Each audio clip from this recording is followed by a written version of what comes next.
All right, let's get right into it. For what, decades now, there's been one comic that just looms over everything. It's a benchmark, right? A masterpiece.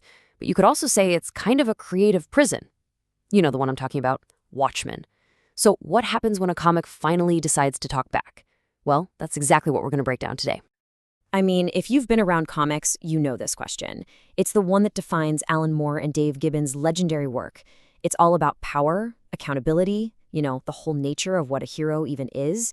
And man, that question has been echoing through the industry for more than 30 years now. And the answer? Well, according to this absolutely brilliant 2019 miniseries, the answer is Peter Cannon Thunderbolts. This comic, by Kieran Gillen and Caspar Wingard, it does something really special. It doesn't just nod to Watchmen. Oh no, it takes it apart, piece by piece, just to see what makes the whole thing tick. It's incredible. Okay, so to really get what's going on here, we've got to look at the comic's DNA. And trust me, you're going to see some, let's say, familiar faces pretty quickly, even if the names aren't quite what you remember. This is where it gets really fun. Check out this family tree. So you probably know that the Watchmen heroes were actually based on old Charlton Comics characters that DC bought, right? Ozymandias was their version of Peter Cannon, Rorschach was their version of the Question. You get the idea. What Gillen and Weingard do is just genius. They complete the circle. They create new versions of the Watchmen versions, bringing it all full circle back to the start, but in a way that feels totally fresh. And believe me, this comic is not shy about what it's doing. It's having a very direct conversation with Watchmen, and it's packed with references. I mean, you've got an evil version of Peter Cannon hanging out in an Arctic base, staring at a wall of TVs. Sound familiar? It's pure Ozymandias. Then there's this wild character who throws up raspberries in a pattern that looks exactly like the famous bloody smiley face. And the whole story kicks off with a massive alien invasion that wipes out a city. Yeah, it's basically shouting its intentions from page 1.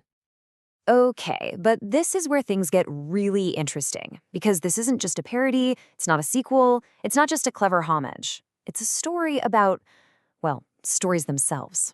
And to really get our heads around that, there's one big idea we need to unpack. And that idea is meta-narrative. It's a fancy word, but it just means the story knows it's a story. It's self-aware. The characters, and Peter Cannon in particular, they seem to get that they're living inside a comic book, and that knowledge, it becomes their superpower. So get this. How does Peter hop between dimensions to chase down his evil doppelganger? He literally draws a rectangle with chalk. That rectangle then turns into the famous 9-panel grid you see on a comic book page. And then he just steps right through it, into a different story, a whole other universe. He's weaponizing the very structure of the comic he's in. How cool is that? Which, of course, brings us to the big question, right? Why the 9-panel grid? What is so special about that specific layout? Why is it so important, not just here, but in Watchmen, and really in the whole history of comics? And this, right here, this is the heart of the whole thing. The series isn't just taking superheroes apart, which is what Watchmen did. It's taking apart the idea of taking things apart. It's deconstructing the deconstruction, and it's using the literal building blocks of the comic book page to do it. To really wrap our heads around this, we need to know a little term, formalism. In comics, it basically means focusing on the nuts and bolts of the page itself, the panel layouts, the white space between them, the whole structure, and making that part of the story. So it's not just about how you're telling the story, the structure itself becomes the story. Think about Watchmen. It's famous for using that 9-panel grid, and it did it for a reason. It feels rigid, rhythmic. It gives every single page this constant, steady beat, kind of like a ticking clock, right before something terrible happens. It adds to this feeling of being trapped, of doom closing in. The layout itself was telling part of the story. Now look at how Peter Cannon just completely flips this on its head. Our hero, Peter, he uses the grid as a tool to get away, like a kind of conceptual magic to break out.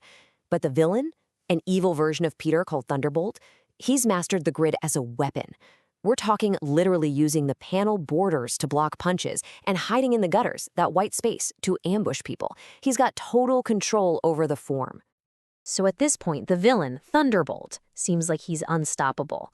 He's achieved ultimate power because he can control the very reality he lives in. Right? You can't touch the guy. He moves between the panels, through the story itself, in a way that nobody else can. He's invincible. But, and this is the big twist, His greatest strength, this total mastery of that rigid grid, it becomes his prison. He literally can't think outside the box that he turned into a weapon. And so, when he tries to make his final escape from his universe, that same grid he mastered turns on him. It becomes his prison, and it utterly destroys him. He's defeated because he was completely unable to break the very form he was an expert in. So what does all this mean? This brings us to the final, really powerful message of the whole series. What's the point of all this? For more than 30 years, think about that, for over 3 decades, the entire comic book industry has been living in the shadow of Watchmen. Anytime a serious, adult superhero book comes out, what's the first thing people do? They compare it to Watchmen. It set a standard that was, yeah, an inspiration, but also kind of a creative straitjacket. And that's what the villain's fate is all about. It's a huge metaphor. He represents what happens when creators get trapped by the form of an old masterpiece. If all you ever do is copy the grid, copy the grim and gritty tone, copy the deconstruction of Watchmen, you just hit a creative dead end. You're stuck.